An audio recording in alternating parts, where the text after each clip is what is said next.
প্রাথমিকের 32,000 চাকরি বাতিল হলো না। এই রায় নিয়ে অনেক কথা আপনারা শুনেছেন, আমি আজ অন্য কথা বলবো। আদালতের রায় শুনেই আমার মনে হয়েছিল এ যেন আমাদের মুখ্যমন্ত্রীর কথা। পরে গোটা রায়টা আমি যখন পড়েছি তখন এটা আরো বেশি করে স্পষ্ট হয়ে যায় যে রায়ে যে ভাবনা প্রকাশ পেয়েছে সেটা আমাদের গর্বের মুখ্যমন্ত্রী, সততার প্রতীক মমতা বন্দ্যোপাধ্যায়ের ভাবনা। আমাদের দুর্নীতি পরায়ণ এই রাজ্য সরকার যে কথাটা বলে সেটাই উঠে এসেছে এই রায়ের মধ্যে দিয়ে। আমি বলবো, আমি আপনাদের দেখিয়ে দেব কিভাবে রায় আর মুখ্যমন্ত্রীর রায় এক। প্রতিবেদন ভালো লাগলে অবশ্যই সাবস্ক্রাইব করবেন। পিনাক্ষী বলছে, কেমন করে মমতার কথার রায় মিলে গিয়েছে তা জানতে দেখুন ও শুনুন পিনাক্ষী বলছে। দোষ করলেই সাজা দিতে হবে নাকি? ছোটরা অনেক ভুল করে, তাই বলে মানবিকভাবে দেখা হবে না?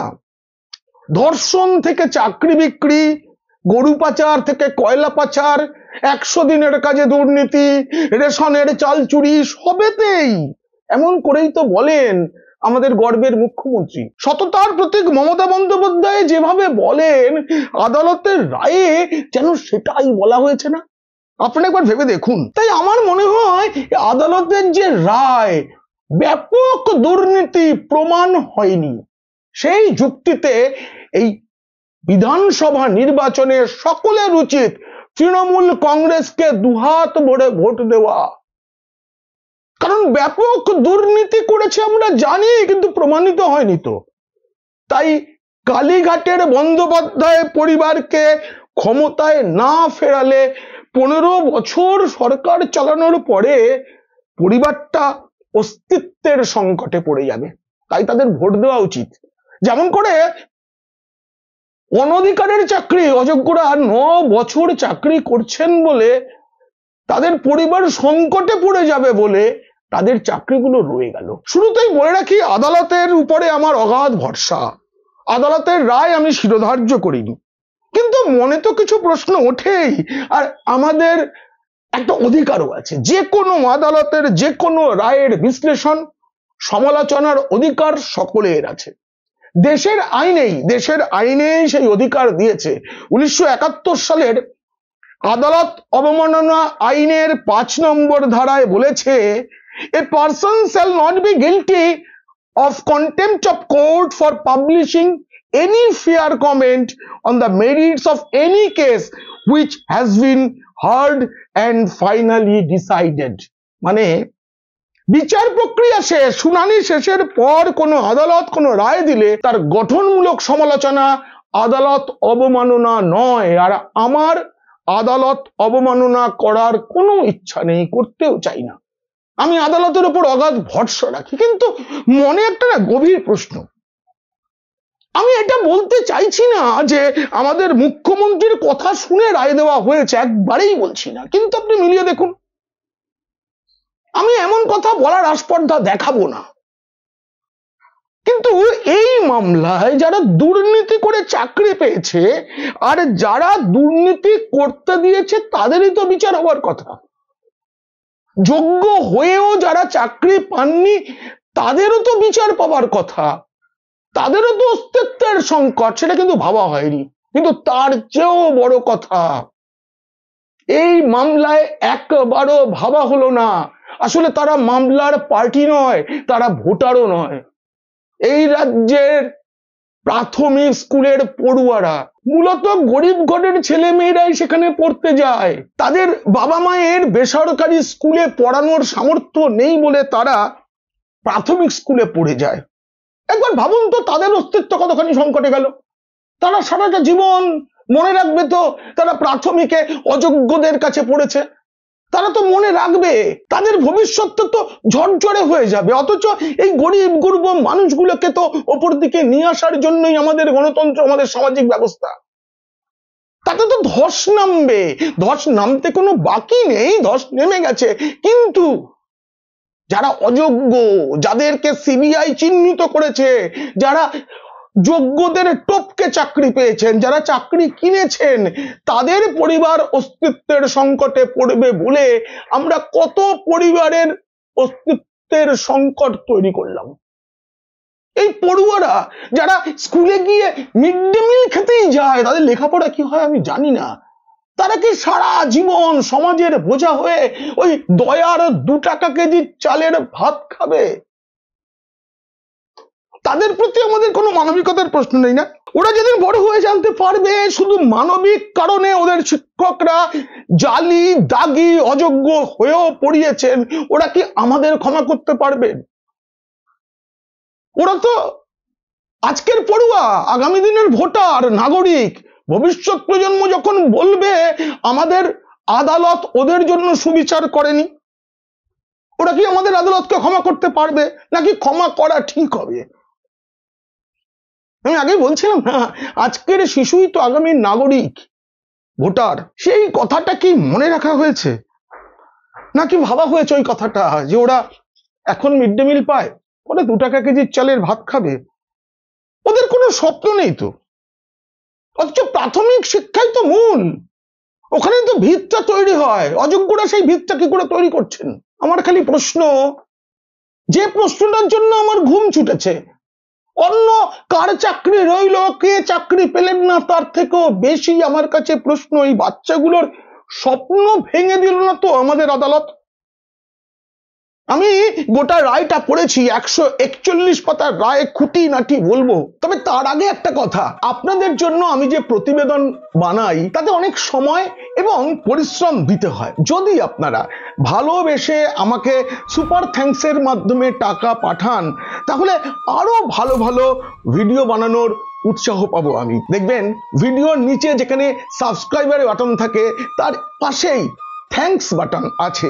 এই থ্যাঙ্কস বাটনে ক্লিক করে আমাকে ভালোবেসে যার যেমন সামর্থ্য তেমন টাকার সুপার থ্যাঙ্কস পাঠাতে পারেন। 141 পাতার রায়, 140 নম্বর পাতার 191 প্যারাগ্রাফ, সেখানে যুক্তি দিয়ে বোঝানো হয়েছে ব্যাপক দুর্নীতি প্রমাণিত নয়। ঠিক ঠিক এই কথাটাই বলে শাসক তৃণমূল তথা আমাদের গর্বের মুখ্যমন্ত্রী, সততার প্রতীক মমতা বন্দ্যোপাধ্যায়। বলা হয়েছে 9 বছর পরে এভাবে চাকরি বাতিল হলে একজন শিক্ষক এবং তার পরিবার অস্তিত্বের সংকটে পড়বে। কেন বলতে হলো?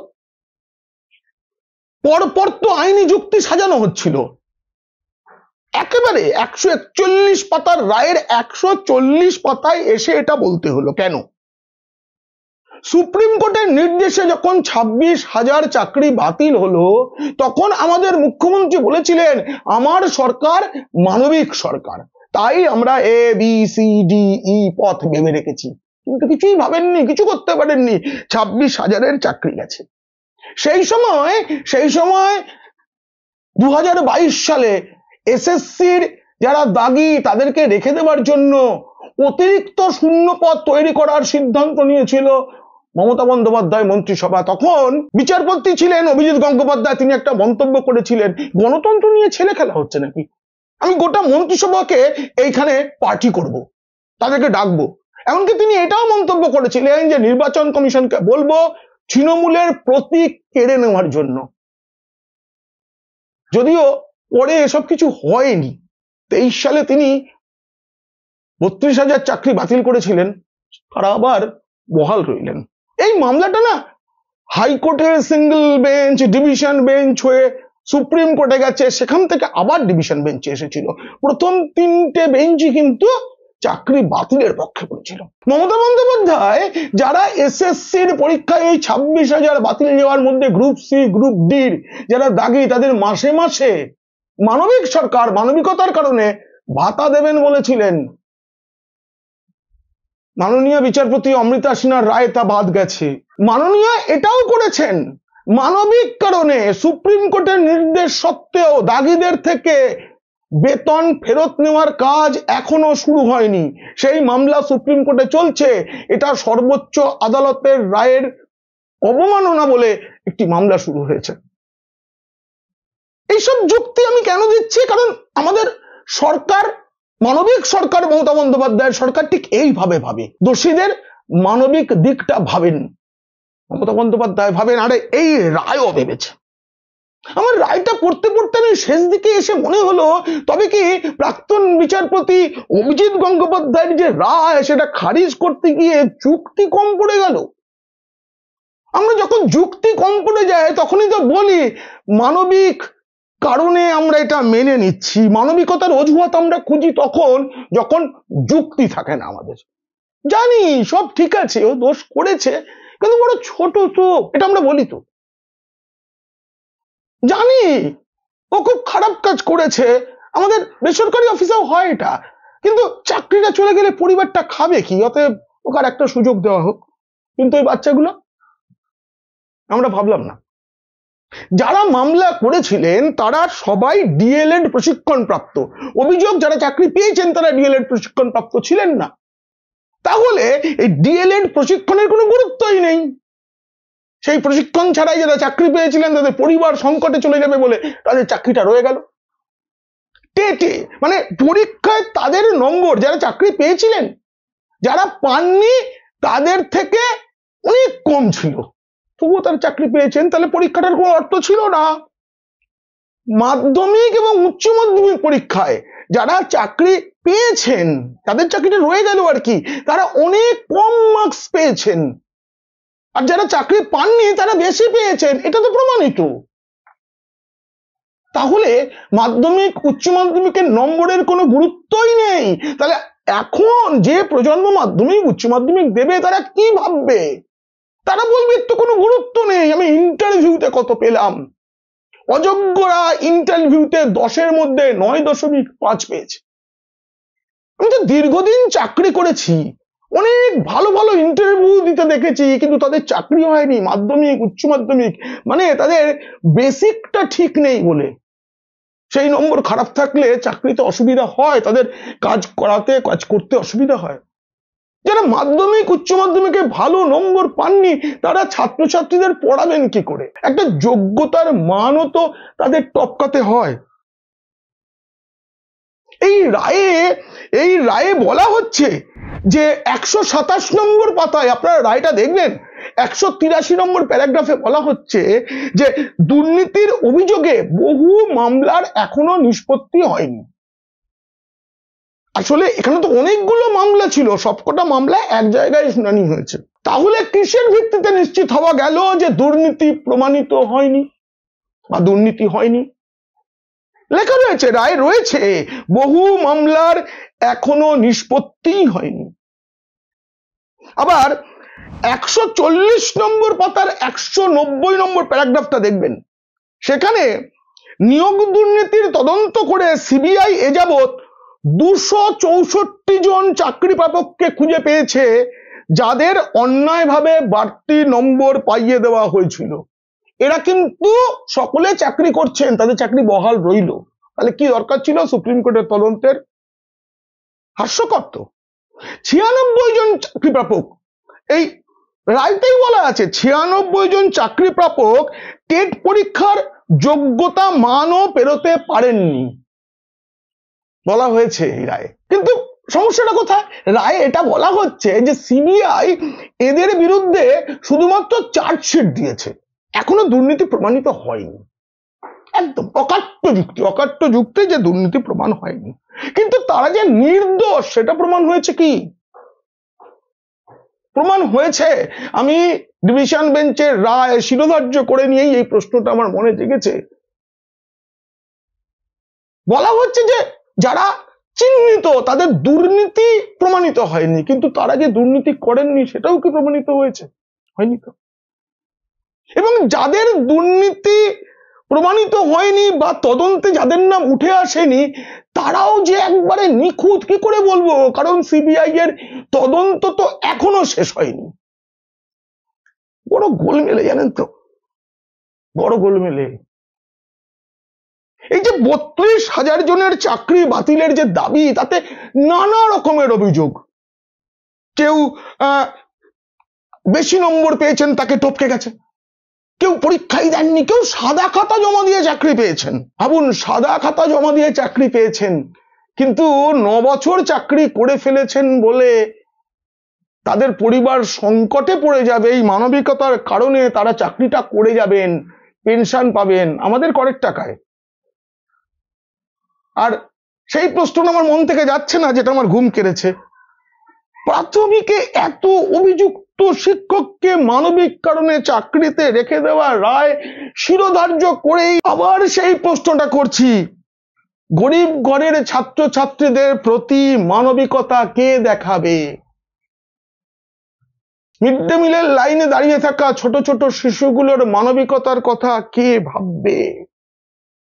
ভাবতে হবে না? তাই আমি বলছি কি, সবাই তৃণমূলকে ভোট দিন।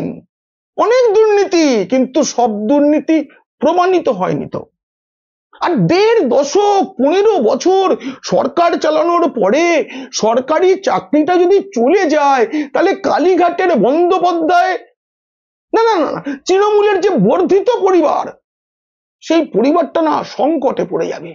15 বছরের অভ্যাস, ওদের তো মাত্র 9 বছরের জন্যই যদি ওরা মানবিক কারণে অযোগ্যরা চাকরি করে যেতে পারেন, তাহলে 15 বছর যারা সরকার চালিয়েছে, হাজার দুর্নীতি করলেও তারা সরকার চালিয়ে যেতে পারেন।